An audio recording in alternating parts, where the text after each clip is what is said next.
Hi, welcome to this PractiTest tutorial video, where we'll cover the basic testing functionality within the system. Today, we'll show you how to create and manage your test cases, how to group these tests into test sets, and how to run them in order to log your steps, submit the issues you find, and report your results. Let's start by talking for a minute about the two testing modules you'll find within PractiTest. The first module is called the test library. This is your test repository, or the place where you can create and manage your test cases. The second module is called the test sets and runs. This is where you group your test cases into test sets and run them. The idea behind these two modules is to encourage reusability and make sure that you can run each test you write in the library multiple times throughout different releases or even within the same release to check the system, for example, under different browsers or mobile devices or other factors like that. Now, let's go back to the test library and create a new test. When we create a test, we start by filling out the information about it, details like the test's name and a short description.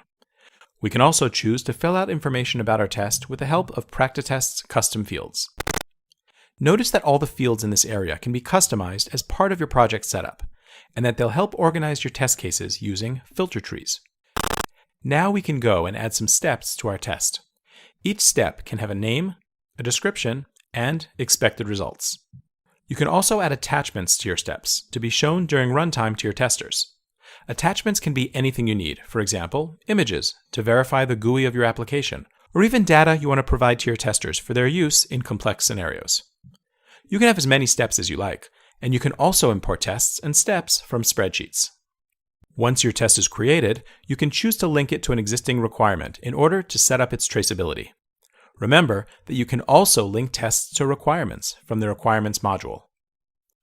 Now that we've created our test, we can go ahead and run it by going to our test sets and runs module. What we have in here are test sets.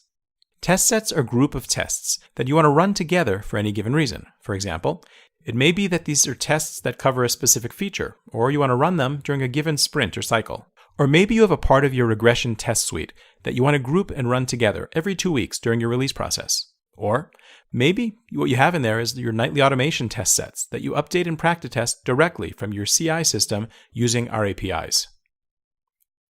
Let's go ahead and create a new test set. Each set will have a name and information captured using custom fields. Now we can add test instances from the test library to it. To do that, we click here to choose any of the tests from our project to be added into our set. You can use the filters you created in the library to help you find the test. Once we've located the tests we want, we add them into our set. Now you can reorder them based on your logical execution flow by clicking on this link here. To run our test set, you can go to any of the tests and click the Run button, or with this button over here. Your tester will be taken to this screen, where he or she sees all the steps to run. Now let's pretend to be a tester. Assume that I ran each of my tests and all of them passed.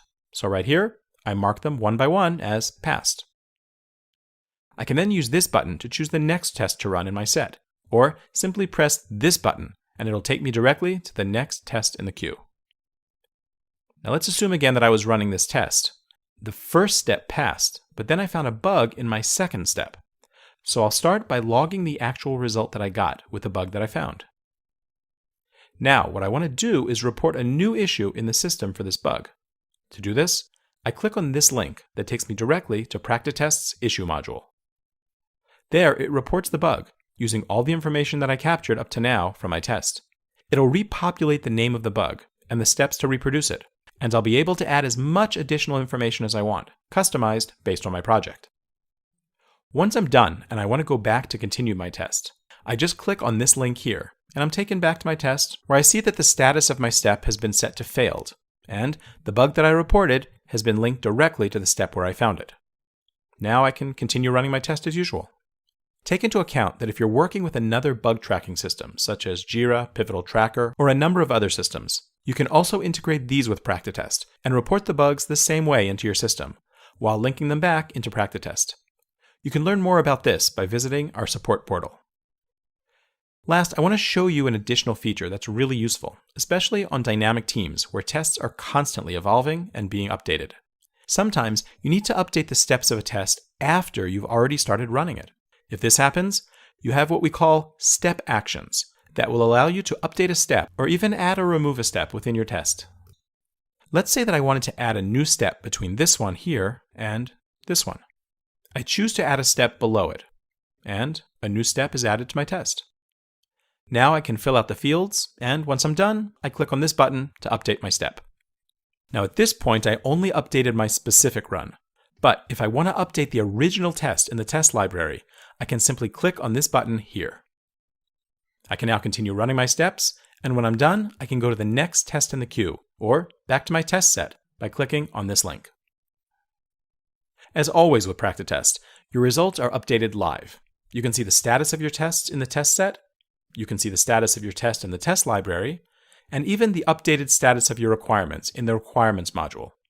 This is what we call end-to-end traceability and coverage for your project. You can also go to your dashboard and see how you can provide live visibility into your project for all your internal and external stakeholders, around the clock and around the globe. We invite you to take a look at some of our additional videos at youtube.com/PractiTest, where we explore more aspects of the system, such as our filter trees, dashboards, customizations, and more.